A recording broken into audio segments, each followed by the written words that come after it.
Oi, gente, bom dia, boa tarde, boa noite, tudo bem? Assim como a gente já estudou bastante a questão da língua portuguesa, né, a gramática, a literatura, nós vamos também começar a estudar a gramática da língua inglesa, né, a literatura, a cultura, dessa língua que também é muito rica, né? E aí a gente tem dois objetivos a cumprir ao longo dessa primeira unidade em English. A gente precisa entender o uso de artigos em inglês, que são os articles, e também conhecer os substantivos e as suas regras. Tranquilo? Então vamos lá. E quais são aí, né, esses artigos em inglês?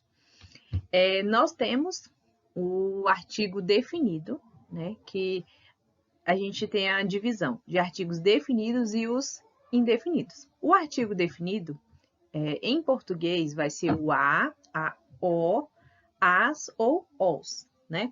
E lá na língua inglesa a gente só vai usar o de. A gente fala de, né? T-H-E, esse Dzinho aqui, tá bom?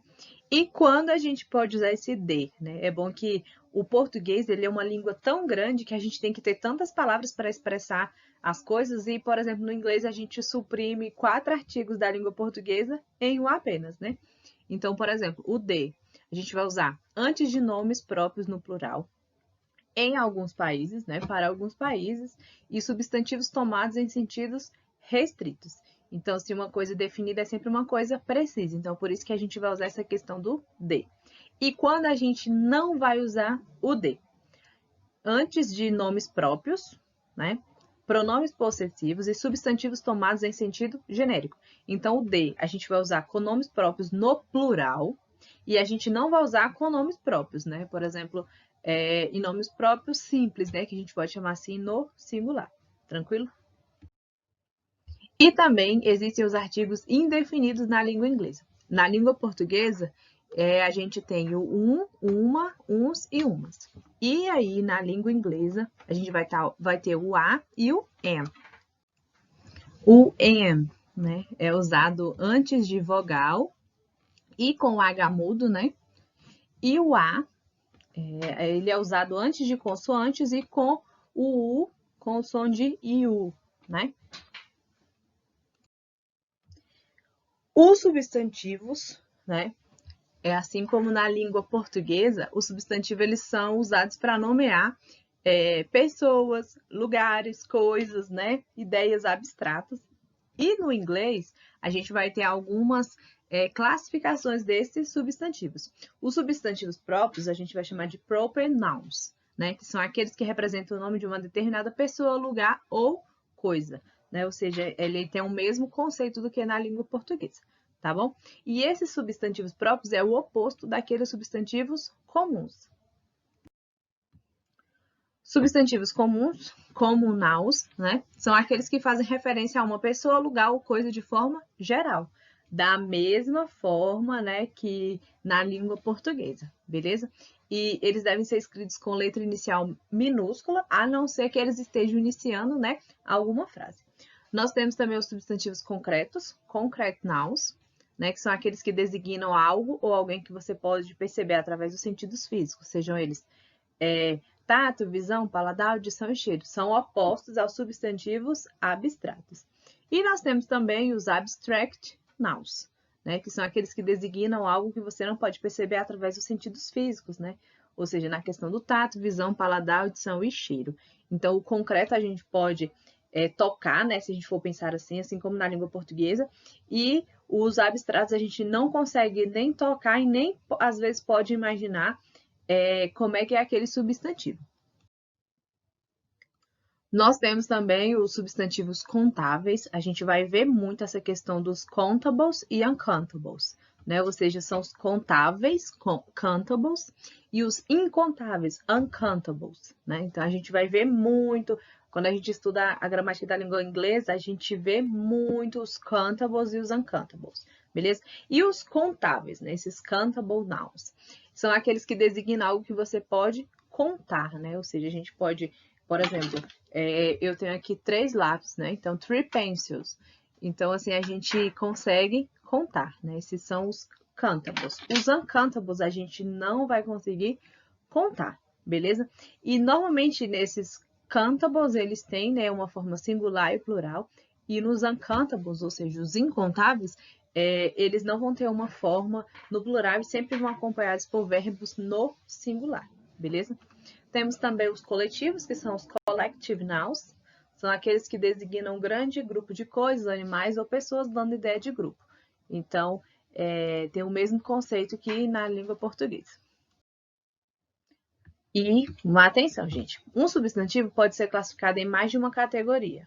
Por exemplo, o substantivo table, que é mesa, né? É um substantivo comum, concreto e contável. Assim como a língua inglesa, nesse aspecto, ele se assemelha muito com a língua portuguesa, porque uma palavrinha, né, um substantivo, ele pode ser classificado, em mais de uma categoria. E aí, nós temos também regras, assim como na língua portuguesa. Então, eu gosto muito de comparar, né, as línguas. Eu gosto muito de comparar a questão das línguas latinas, né? E também eu gosto de comparar, né, uma língua mais diferente. Por exemplo, o inglês é uma língua germânica, né? Então, eu gosto muito de comparar uma língua à outra. E aí, nos substantivos também a gente vai ter essa questão das regras.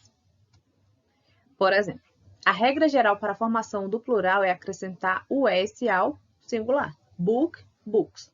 Chair, chairs. Ou seja, livros e cadeiras, né? Table, tables. Mesa. Room, rooms. Sala, ok? Então, assim, a regra geral, né? Eu gosto muito da questão da porcentagem. 80% aí desses substantivos, a gente vai acrescentar o S quando a gente for transformar do singular para o plural. Tem outra regrinha, né?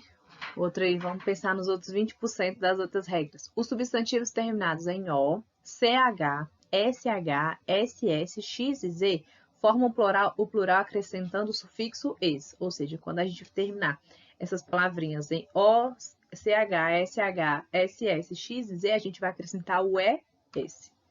Vou até grifar aqui para vocês. Ok? Vou colocar aqui a setinha para vocês verem aqui.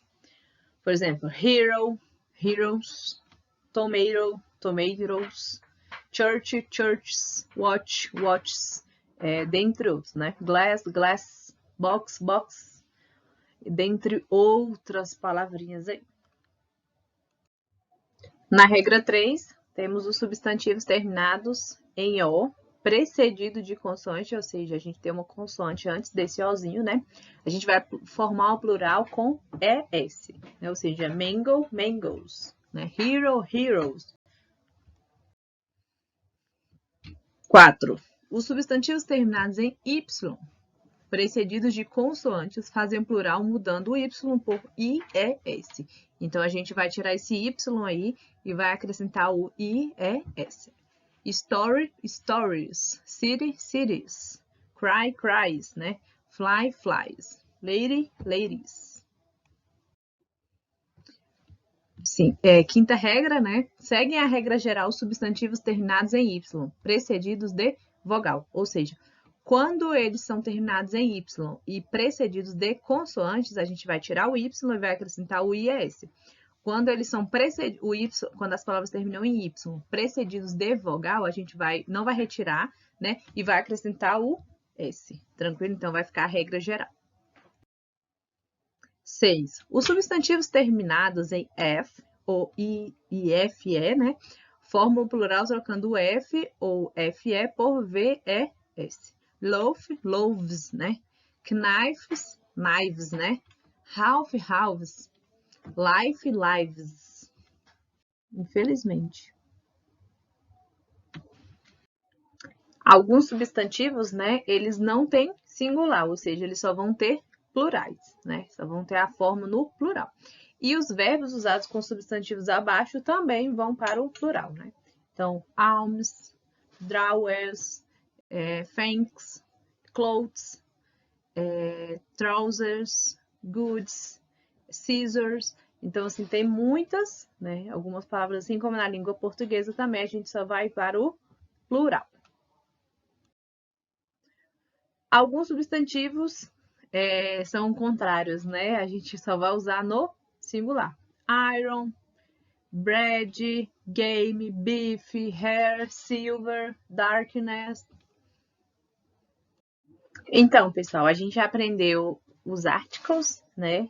O the, o a, o am, e alguns substantivos, né? E também a questão das regras.